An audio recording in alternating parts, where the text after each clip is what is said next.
last week of September. Yeah, It's we're a half getting there week though. though, so Summer's over. pretty. Yeah, I know.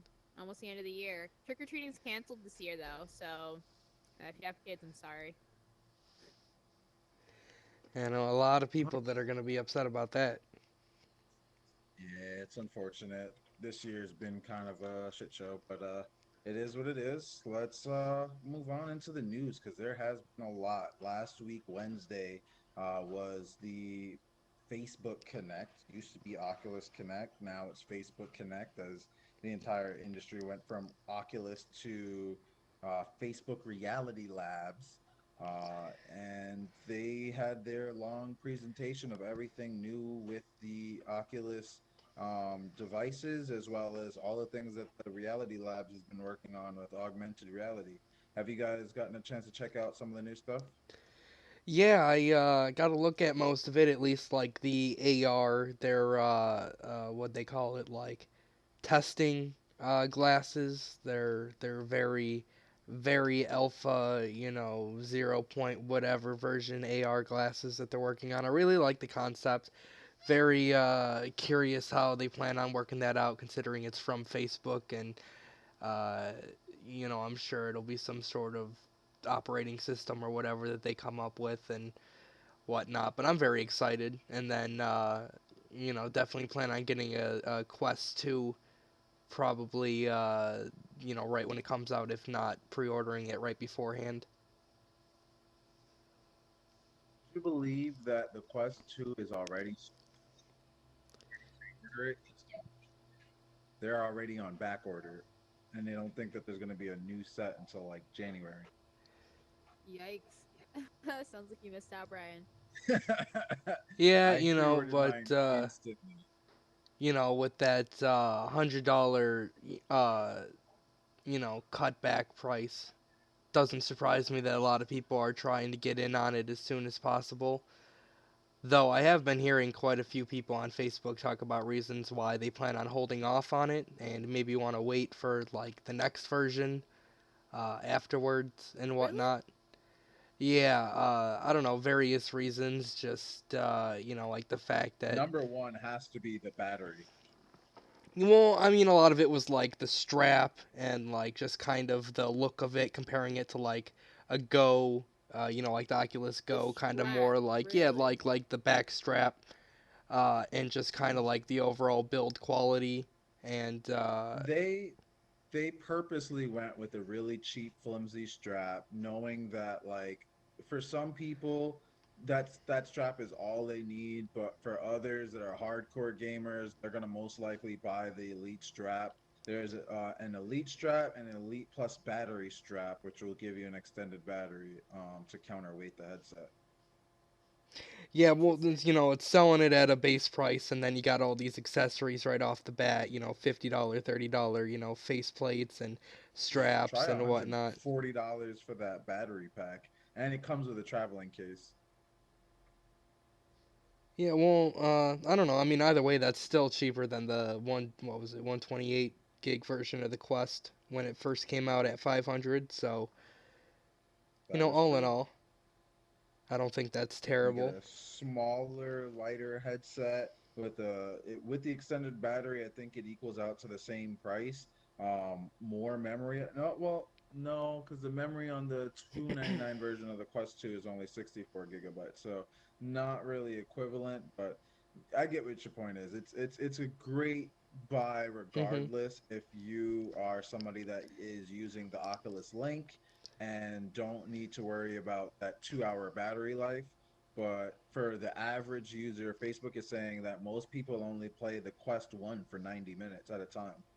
Yeah, that's about what I go for at that. I mean, after that point, that's a pretty much a full charge on it. You'd either have to have it plugged in, as you said, with the Oculus Link to get the extended time, at which case you're already using a PC with it, or you have to get some sort, like plug it in a like 15-foot cord and then like play tethered with it in the wall, or get a battery pack or something, and then you have to start messing with everything. So the fact that it's already selling, with the battery pack right out the door, with the better quality, the better resolution, I should say. Some people are talking about a little bit of issues with like the IPD adjuster and whatnot. Since it's got the three predetermined sets as opposed to the actual manual adjuster that the Quest One has, and just other bits like that. But also just to clarify, Let's break that mhm, down. yeah, I was gonna but yeah, I just wanted to mention earlier for like anyone listening in that at least currently, as from this point on, straight from their site, it is out of stock for the original 13th of October release. However, if you go to pre-order it, which you still can directly from Oculus, their estimated delivery is the 3rd of November, so less than a month delay outside of the original release date, which isn't too bad, as opposed to something like January or later on in the year.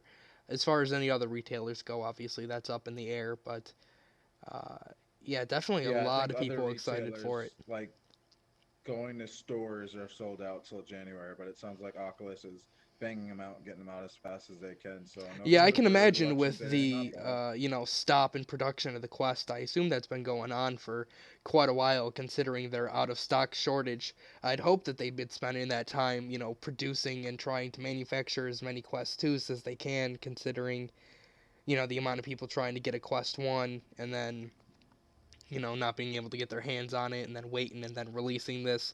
That was like the one thing I was thinking about, like these consoles, with the Switch being like what, 400, $500, and the Quest 1 being out of stock, and, them already selling out of the Quest 2, and, the production of most things, halting quite a bit. Very curious how they're gonna keep up with demand, especially with this $300 price point, because that is definitely an attention getter as far as trying to onboard these people into VR for those that haven't tried it yet or maybe are a little bit skeptical about getting a headset, don't want to spend too much money on one. Absolutely. So I see we got some new people that are joining us here in Altspace. Welcome, everybody. This is the Futures podcast. For those that are watching the live stream, you guys have the option to come and join us in Altspace. Check out Altspace VR. You can go to the website, install the app, and come join us.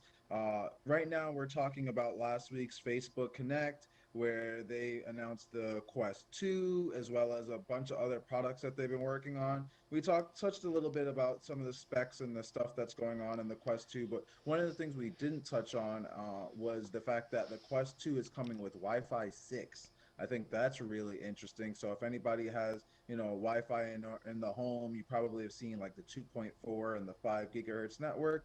We're now moving on to the 6 gigahertz network, which Oculus Quest 2 already has built in, which is going to allow it to be able to most likely in the future do a wireless link setup. So if anybody currently is using the link cable to be able to plug into their PC, we might see one day in the future next year where you can just wirelessly connect to your PC and play your PC games without needing to plug it in, which I think will be fantastic because I am fed up with trying to do all of this maneuvering of the cable and having things hold the pulley cables to hold my cable in the air and not get in the way. So being able to use the wireless form factor of the Oculus Quest but still be able to play my PC VR games will be phenomenal. Can't wait. Yes, I'm definitely looking forward to that. I know right now it's over what, like 5G or otherwise. I know when I've tried to do like the virtual desktop, I think I used RiftCat for my wireless endeavor to play PC VR on the Quest. And yeah, with our Wi-Fi setup at least, it's definitely a challenge. I tried playing Gorn because that is definitely a title that is more suited to wireless, even though it's not currently out on the Quest, but is rumored to be coming very soon, probably to the Quest 2.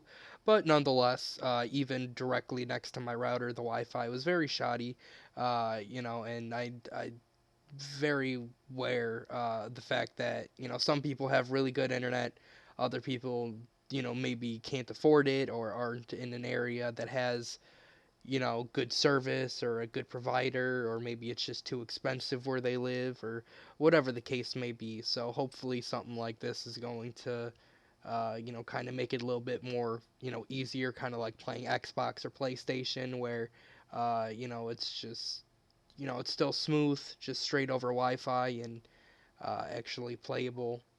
And Yeah, I'm very excited. The technology is definitely advancing. And what about this idea of the Quest being similar to smartphones, considering the fact that the first one came out about a year and a half ago, the Go released like a year before it. Now we have the Quest 2 with the serialized kind of thing, especially with the discontinuation of the Rift S as well as the Quest. Do you guys think that we're going to be seeing something like this, like a new release with like mild, moderate upgrades to the specs every year or every like year and a half type of deal, kind of like we see with smartphones? Or where do you guys see this going? Possibly.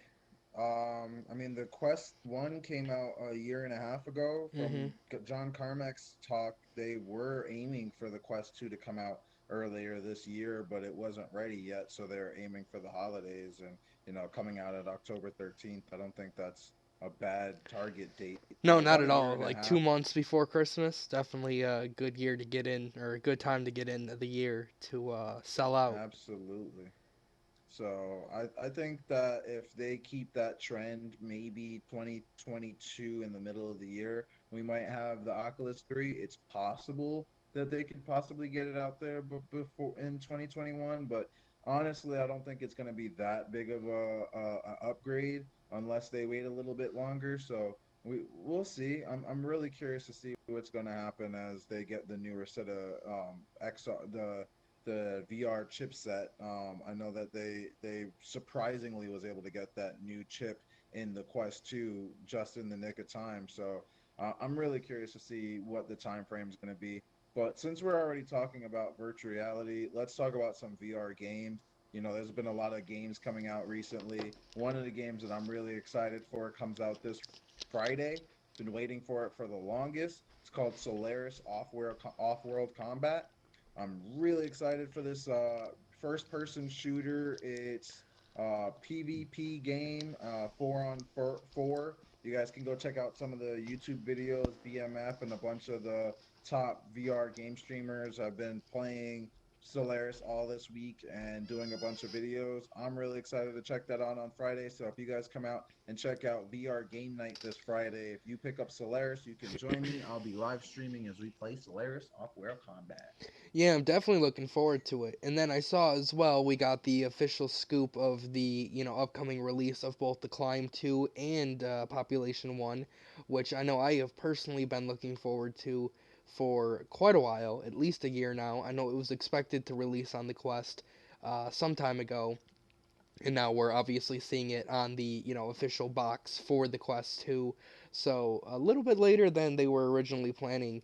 But I still think it's quite relevant. There's still many battle royales going on, and the way they have it set up, I think, is definitely going to stand out. I know there's a lot of people that have been, like myself and probably both of you guys, looking forward to for some time, as well as the fact that I don't remember, one of like the two or however many, not standout, but the I don't know, one of the other battle royales on Steam, and I don't know, it's like just there's not a lot of active users in some of those. I'm not sure the exact reason why. The content was pretty good. It was a little bit laggy on my system, but I also don't have the greatest gaming PC. But yeah, I think this one is going to do quite well. With the climbing up the side of buildings, the vibrant colors, the flying and gliding around, and the building aspects, and yeah, I'm definitely looking forward to it. And I believe it's Yeah, the what Climb 2 definitely looks like a good game to get, so I'm excited about that one as well.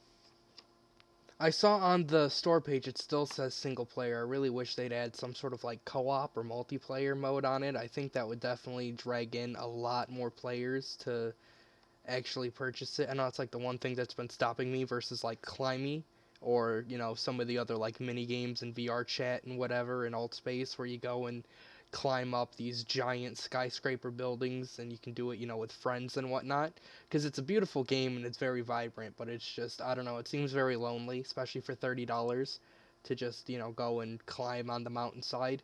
I'm sure it's definitely worth it for the workout and the scenery, but I definitely think they're missing a huge opportunity by not including some sort of multiplayer aspect to it.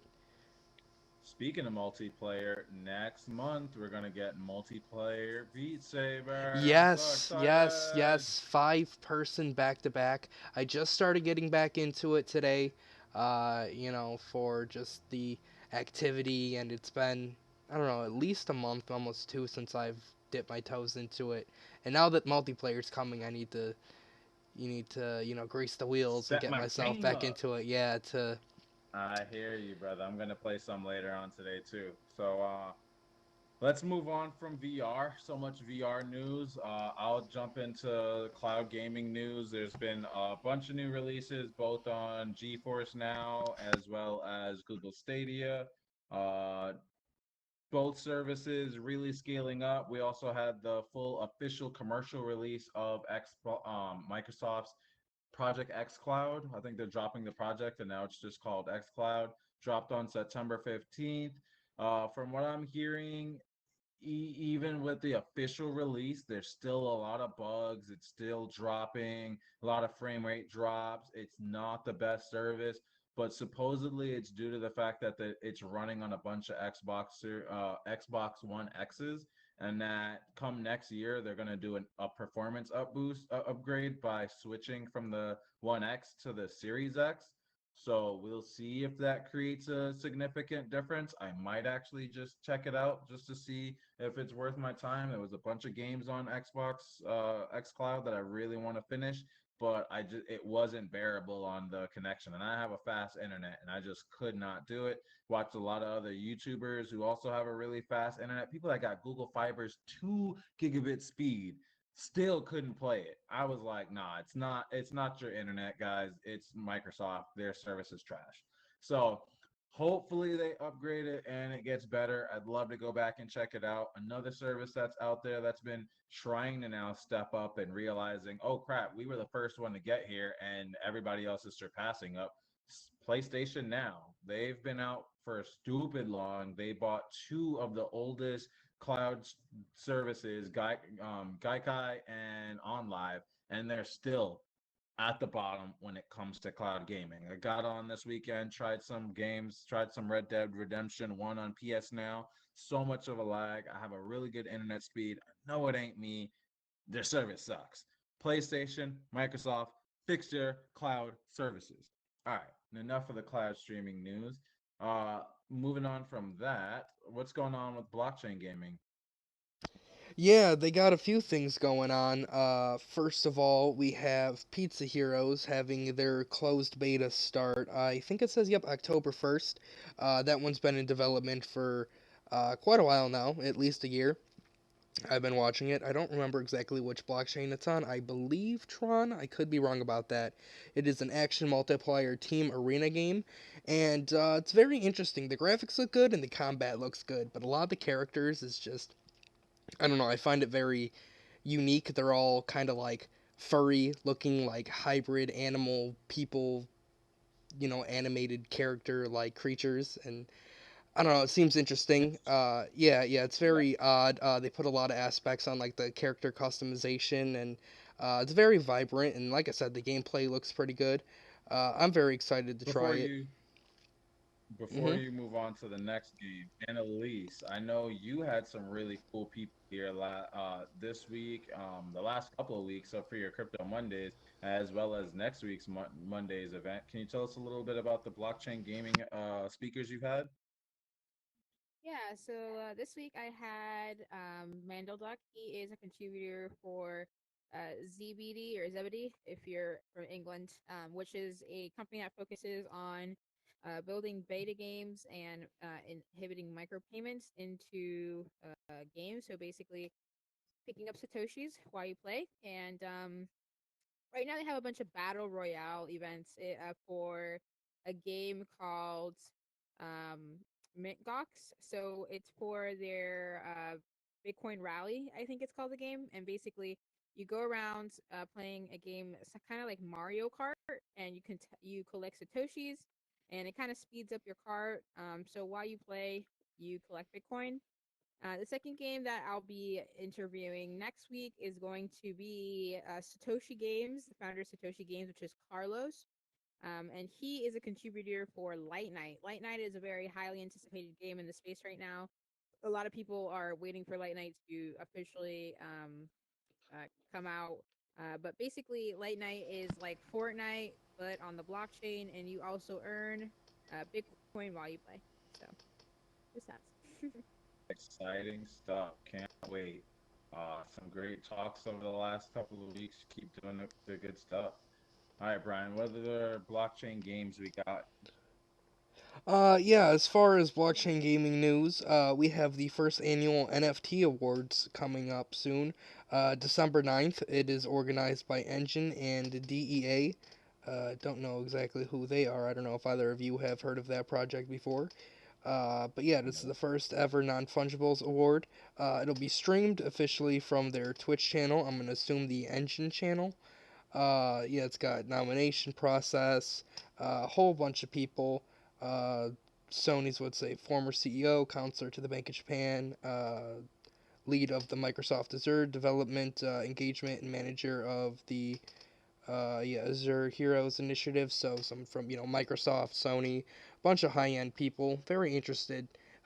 Didn't know either of those projects were even considering getting into the blockchain space. Probably unrelated directly to them, but nonetheless, still high end people joining in, and from Engine. So it's definitely going to be something with you know awards that probably have like a few thousand Engine coins minted, or like one of a kind like special like I don't know, 3D awards, or tokens or something like that. Curious what they're gonna pull off for that. Um, That's really cool. NFT awards. I think that's a great idea. I really can't wait to see some of the NFTs that are coming out. Sounds like with Engine, that's going to be mainly gaming based, but I would love to see some like NFT awards for some crypto art. There's a lot of really cool crypto art out there, and one of my friends that's a regular artist, she participated in my Art Basel event last year. She actually just got into crypto art this year, so if you guys want to go check out Lover Worldwide, LUVR Worldwide. She's now a crypto artist and she's been doing a lot of virtual reality crypto art. So I think that's really neat. You could check her out on Rarible. Yeah, so I think that's a really good idea of doing a NFT award show. So really hope to see more award shows both in the gaming and art space, as well as more amazing games coming out that incorporate Bitcoin and blockchain technology. I see we got a bunch of new people that just came in the room. Welcome everybody. If you guys have any questions, hit the raise hand button. Let us know. We'll gladly give you guys a chance to you know drop some knowledge or let us know what you guys want to know. yeah, for Looks like sure. we actually have. I got one more article, if I may, before we move on from the crypto Yeah, go gaming. for it. As far as that goes, Decentraland, definitely a big game since its release. Their governance has gone live, so that means that the landowners and the mana token holders can now vote and take part in the game's critical decisions. So I assume sort of like a staking system as far as the voting goes. And I assume that the critical decisions are going to be like, aesthetic features, or like structures, buildings, things they incorporated in to make it more of like an actual society, through virtual means. So I'm very curious to see how they're going to try to implement that, and how far those freedoms are going to go to the players, what types of things that they're able to vote on, and if the players themselves can, like elect things to be voted on, as far as things to get built or demolished, or events or whatever goes on in the world, really. Either you guys have any comments on that? Nah, it sounds interesting though. But I see we got a couple of hands raised, so I want to give them the chance to ask their questions before we end this show. All right, Brian Craw, I see your hand first. I'm gonna go ahead and give you the mic.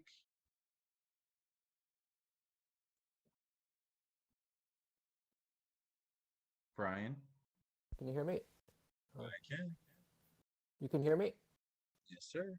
All right, great. Just wanted to say thank you for having this meeting. It's the first time I've been to it. I work on a myriad of technology, real world VR kind of collaboration, cross communication stuff. I wouldn't want to go into it all now, it's a little deep. But maybe I'll save it for the next meeting y'all have.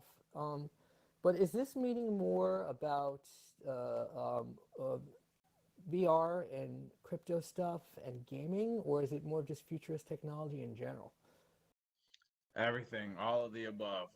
So I see the best way to educate people about blockchain is through gaming. Just having fun, making it as educational as possible.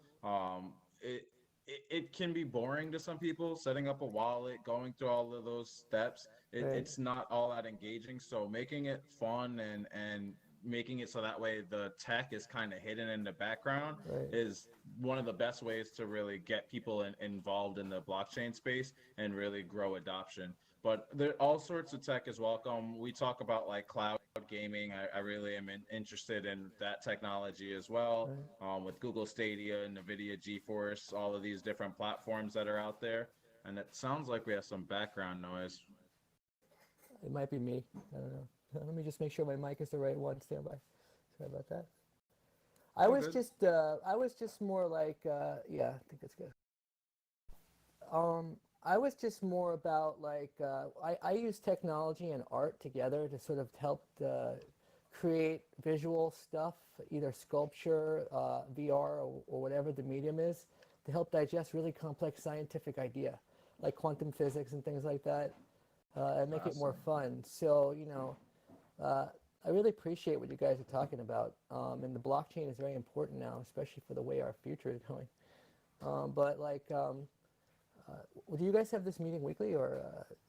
Yes, every week at 8 p.m. We're right back here talking Okay, about what's going on in the news. You guys can come learn about what's going on in blockchain, some of the new games, hear about the speakers we're going to have coming up. And Elise was just talking about Light Night, which is a Fortnite like game that's on the right, blockchain where as you kill people, you earn Bitcoin. She'll have that speaker here on Monday. So definitely come check that out. right, Wednesdays and Fridays we play video games in here. You can watch the games on the big cool. screen, and yeah, there's a lot of events we do throughout the week. And if you, I'd like to talk to you offline about it, but just how you get about being a speaker here. And I hear a lot about gaming and blockchain, but I'd love to talk about real-time experience, interactive and immersive environment with sculpture, cross communication with different culture, using technology outside of I that love kind of it. arena. So, Absolutely. yeah, I'd love to talk more about that when you have a moment, and Yeah, then hang we can tight. get cool. Absolutely. I got another question. Okay. Umberto. Let me go ahead and give the mic to Umberto. Umberto, if Okay, you yeah, can hear me, thank you you. got the mic. Okay, can you hear me okay? Uh, Yes, sir. I hear you loud and clear. I think you just muted yourself. You were coming through. okay, now you can hear me back, right? Yes. Okay, I mean, one thing I don't think anybody has, of course, the definitive answer to this question, but I especially like, Facebook Connect last year, where actually the aim probably of Facebook, or at least Facebook VR, is to connect people irrespective of their environment, or where they are. And I mean, actually, the ideal vision for a kind of the ultimate goal that they showed some footage about it is that you just put your IR glasses and you have actually a reconstruction of perfect reconstruction that looks real of your environment. And you can see your friend that maybe is in Japan or maybe is in China sitting on your couch with reality like qualities, like, you just put the glass and it seems real to you. And, you can speak with them, you can interact with them. So this is actually the ultimate vision for VR, I think, for Oh, it started Facebook. getting choppy. And I started hearing the beginning of the question, but it started getting choppy. It sounded like you were asking a bit about Facebook's Aria project, which is the glasses you were talking about that is the augmented reality program. It allows you to, see people that are near you, stuff like that. There's other I think it's the future of AI. I think it's the future. I think it's the future. Yeah, with AR glasses, at the end, the ultimate goal is that just you see your friends that are thousands of miles away, exactly next to you, and it's very very hard to distinguish it from reality, right? So this next level of communication. I just wanted to ask you, where do you think this is going to come about? How many years from now? And second, if actually the widespread adoption of VR is going to happen, if VR is really going to get to the masses, because my perception is that everybody's going to say, okay, people are going to use VR, and it's true up to a certain extent. But I think people were expecting much more people to use VR at this point in time than the ones that are actually using it. So it's Believe it going or not, right slower. now AR is bigger than VR. Because there's a lot of AR things, and don't forget Apple also came out with those glasses that have the lidar on them. So I don't know about uh, bigger, but I'll say that there's a lot more investments into AR at this point due to Apple and a lot of these big companies focused on AR. I hear you on AR being a big, big in the space. I'm always going to be a big fan of virtual reality over augmented reality. Personally, I don't think augmented reality is there yet. So you're asking how long till we get to mass adoption. I think depending on what you think is the breaking point for mass adoption, how many people is mass adoption? We're already at over 100,000 devices sold for the Oculus Quest. I'm sure out of all of the Oculus devices and all of the virtual reality devices, we're well over 10 million devices sold. So, to me, I believe that means that VR is already approaching mass adoption. The Quest 2 is now coming out this October 13th at 299. That's the lowest price we've ever had for a full VR headset. I think we're going to see mass adoption between this year and next year for virtual reality. But when it comes to augmented reality, those headsets are really, really expensive. Let's not forget Google Glass was $1,300. yeah, and it was a Apple's headset and it is was a looking to be a failure actually. thousand, and it was a failure. So It was a look at failure. Microsoft's mixed reality headset is over $1,000. I think any AR headset that comes out is going to be over $1,000. How long until we get AR headsets that are fully functional, have a bunch of games on them, and are down to like $300, like the Oculus Quest 2? Probably not for another decade. So I think we're a lot closer to the virtual reality mass adoption than we are to the augmented reality mass adoption. And to me, even when we start to see augmented reality devices, which I think we're going to start seeing them within the next 2 to 3 years, I think one, like I said, they're going to be really expensive. Two, there's not going to be a lot of games on them. Three, they're not going to be fully functional. They're going to be kind of like that Google Glass, kind of like where it's like, oh, I can have an app that's just floating in the air. I can put my Netflix on the wall. I can be able to put things in somewhere and know that it's in that area. But to me, that's not fully augmented reality. Like you said, I want to have my friend sitting next to me. I want to see my friend walk around my house as if he's actually in my house, but in augmented reality. That would mean that you need, like Annalise said, like a LiDAR radar and all of these other type of devices that can be able to not just see your area, but also recognize and understand what's in your area, that there's a table here, that there's a chair here, and understanding what's in your visual space. I think that's a long way away. I think we're about 10 years away from when we Yeah, I actually tend to see agree with you. fully Yeah, I tend functional to agree with you. augmented Yeah. reality. You know what I mean? Yeah, 10 years away. Yeah, and let's not forget with the augmented reality, we have kind of a blurry line because VR, people use VR in isolated circumstances, right? Everybody is actually sitting in their house using VR. With augmented reality, you really have to be careful because if you have somebody driving or crossing the street or whatever, you want to have as less distraction as possible because this can cause actually serious trouble.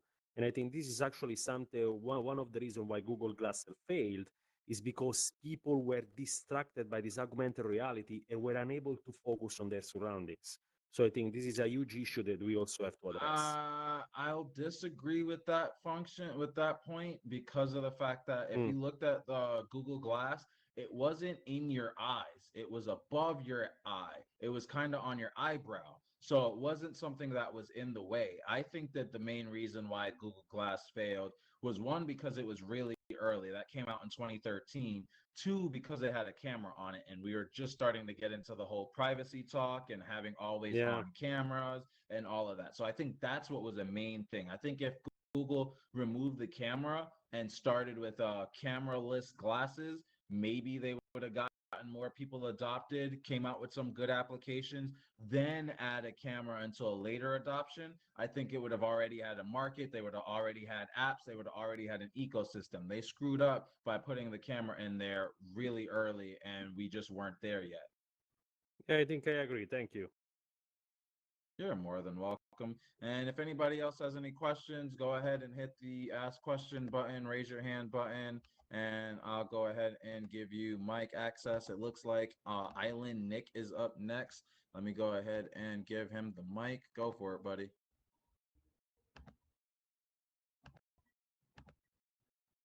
Island Nick is not letting you talk.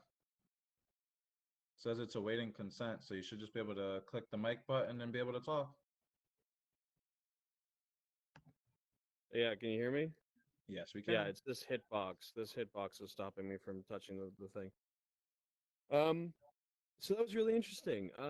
Who was it who said that AR was bigger? Was that someone on the panel? I believe Annalise. I'd love to hear uh why you think that. I agree with what Jerome was saying for the most part there. I don't think we're anywhere near early adoption. I would just point out that I don't think that Google Glass failed for the reasons that you listed. I think it was simply culturally the United States was not ready to Hmm. adopt that interface.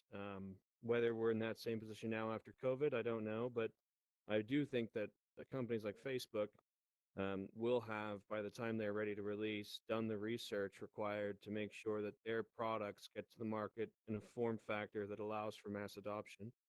Um, I also I would think suspect. Sorry, go on. Sorry. I was gonna just add on to that. I think honestly, because of Snapchat, we're now at the point where if Google Glass 2 or 3 came out, we would be able to do that and it wouldn't Perhaps, be as it was back then.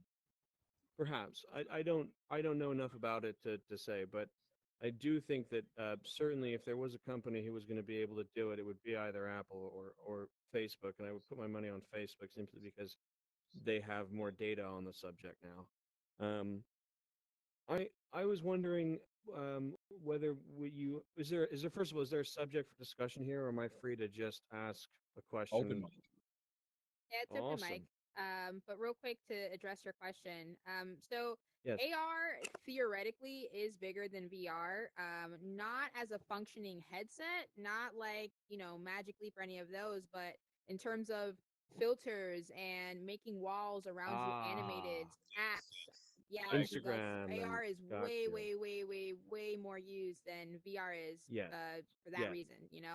Um, Understood. headset wise, we're not there yet, but there's so many apps where you can go to, a mural that's drawn on the wall, and an artist can Well, incorporate the mural to move if you scan your phone over it with an app. A lot of artists do that. And the list talk goes about on Johnny and on. Dollar.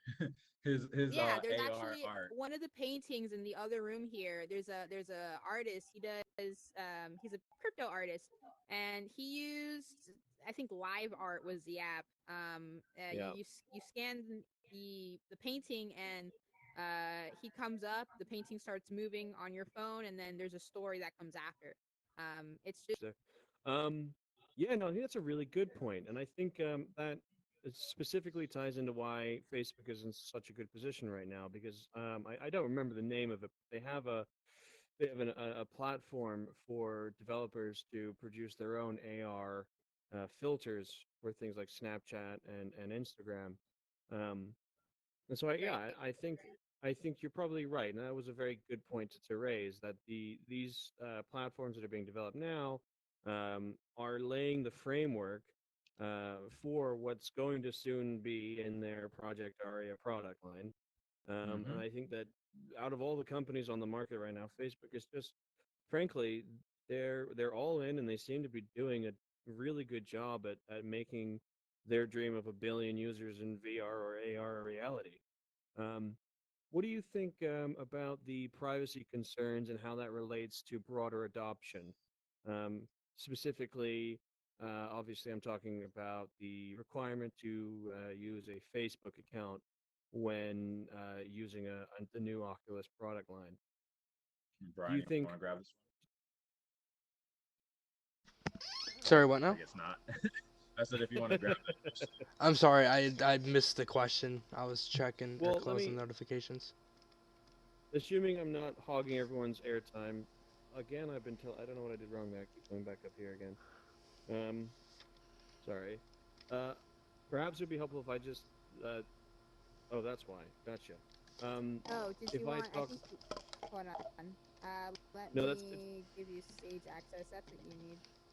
I just instinctively try and get close to the people I'm talking to. Here, hold Yeah, on. it's Let gonna me. kick you out. She Yeah, dropped the that's fine. stage blocker. You should be able to walk up All here right, now. there you go. Oh, thank you very much. Come on, join Am I us, good? guys. Woo. Yeah, Yeah, you're come on good. up. So, I was asking about Facebook privacy, adoption of VR, and what you guys had heard about it. I think it might be helpful if I speak about it very briefly, and then maybe you could give me a critique of my points. I'd appreciate that. Yeah, that Um, sounds good.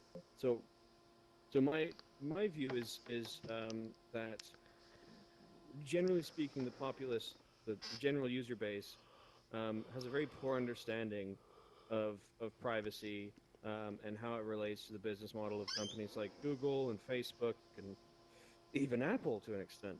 Um, and I think that that misunderstanding creates a sense of paranoia, amongst people who are technically proficient in some field, but who don't understand how these companies are actually applying the data and have this false sense that they're being targeted by these large companies in a very personal sense.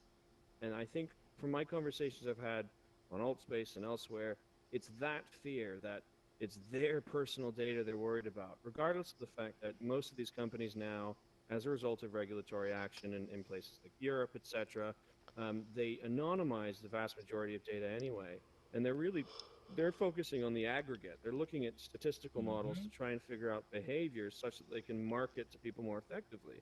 So essentially, what they're trying to do is to build a personality type profile, which they may or may not put you in a number of these personality types, and then use those personality types to establish a marketing strategy for you.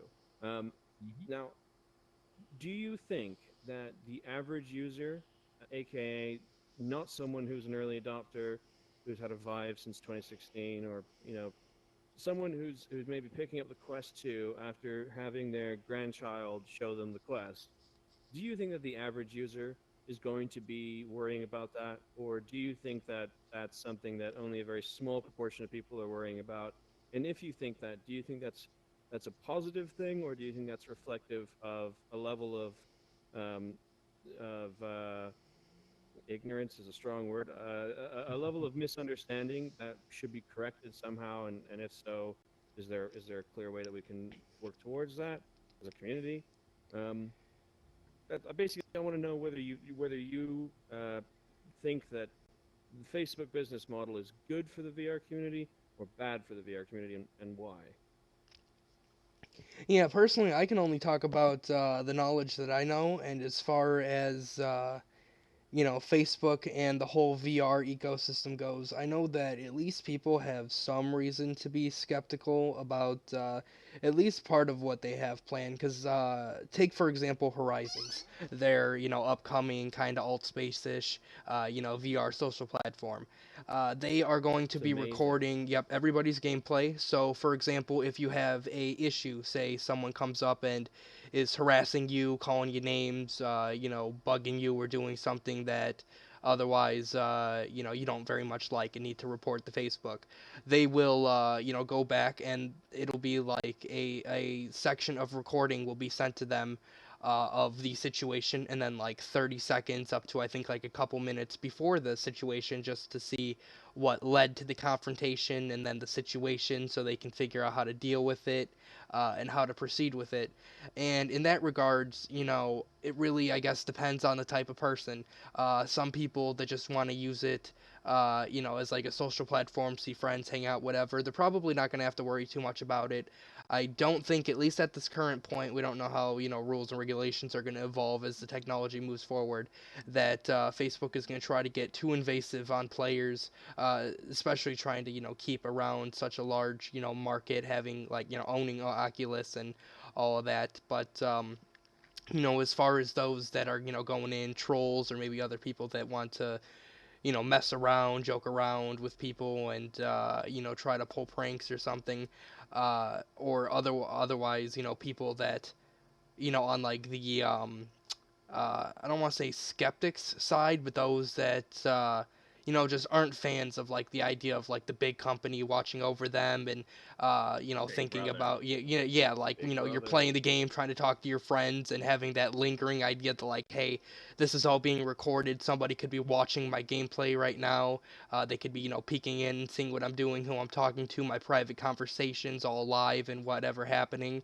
Even though they may not, act on it or doing anything about it, the fact that they're able to collect the information and data and have all this video of, Scares people. everything people are doing, yeah, it definitely frightens some. Makes people very uncomfortable. Yeah. So I think at that point, it's more of figuring out where the point is of, how to protect people and avoid people from, running wild and harassing everyone in VR, so that way people can enjoy their times, and experience in the headset, as well as not breaching the point of everybody being constantly watched and, recorded and monitored by, whoever owns the headset that they're wearing, and having that lingering feeling. So there's definitely things that need to be worked out, and I think right now it's just a matter of getting those Testing. regulations put in place and trying to limit the It's amount of yeah. power that they hold over, these I'll also platforms and whatnot. I'll also answer the question by saying I personally think that it's a good idea that Facebook is, using the means that they're going about, like Brian just talked about, being able to record, making sure that you're using your official Facebook account, looking to block fake names. It sucks for the people that want to have anonymity. That's great and all, but Facebook doesn't want you to have anonymity on their platform because of harassment, like you discussed. I've been harassed Mm. on Facebook. I've seen plenty of people harassed on Facebook. I don't need to be harassed in virtual reality. It's already annoying as is walking into Altspace or Rec Room and seeing all these little kids, and they're being trolling and this, that, and the third. So to have that control, honestly, as a event host, as someone that does these events in Altspace, I'm a little bit more inclined to doing some events in Facebook because of the fact that I can feel more professional in that environment, know that I'm going to have a lot of reliable adults that are in the room, that I can Yeah. actually have an open discussion, and we're not going to have trolls and little kids acting like, well, little kids in my event. So I think that it's a good idea. I think it's great for the VR community. Those that don't mind it are going to utilize it. Those that do mind it are going to use other platforms, which is good. That's what, capitalism's all about. Well, and I just to touch on that, I actually I think that it's necessary. I think we need to get to a point where large corporations like Facebook are able to provide these low cost, essentially, um, they're selling at a loss, right? I mean, I think someone was saying to me that they're selling them at between 100 and $150 and in the negative for each unit. So we need a company like Facebook who's able to absorb those initial costs to make mass adoption a reality. And I think that, frankly, the benefits of getting people into a virtualized space like VR, where there's where I feel so inclined to come up and actually physically talk to you because that's what I instinctively do, rather than sitting on a message board typing memes at how much you don't know something or whatever. I think that shift towards a more personal space, especially in times of COVID, it's crucial. And I think that any company that's able to do that and push that agenda forward is benefiting us in the same way that the iPhone pushed us towards smartphones and interconnectedness. I think that Facebook's Oculus Quest 2 is going to be the product that really pushes us to mainstream adoption, and that's only a good thing as far as I'm concerned. I don't know whether everyone will agree with me on that, but I certainly think that all of us here know the benefits of being able to come into a space and socialize when we have to be socially distant. Um, so yeah, no, that Absolutely. was. Thank you very much. Thank you for bringing that up and asking that question. Great question. Thanks for joining us. Uh, Thank you guys for coming and joining us today. I want to say let's wrap it up. It's already not, about to be 9 o'clock. I want to be able to, have a conversation with some of you guys. So I'm going to go ahead and end the live stream here. Thank you guys for joining the Futurist podcast. My name's Jerome, and Elise went to sleep, and we got Brian to the left. We'll be back again next Tuesday at 8 p.m. Eastern. See you guys.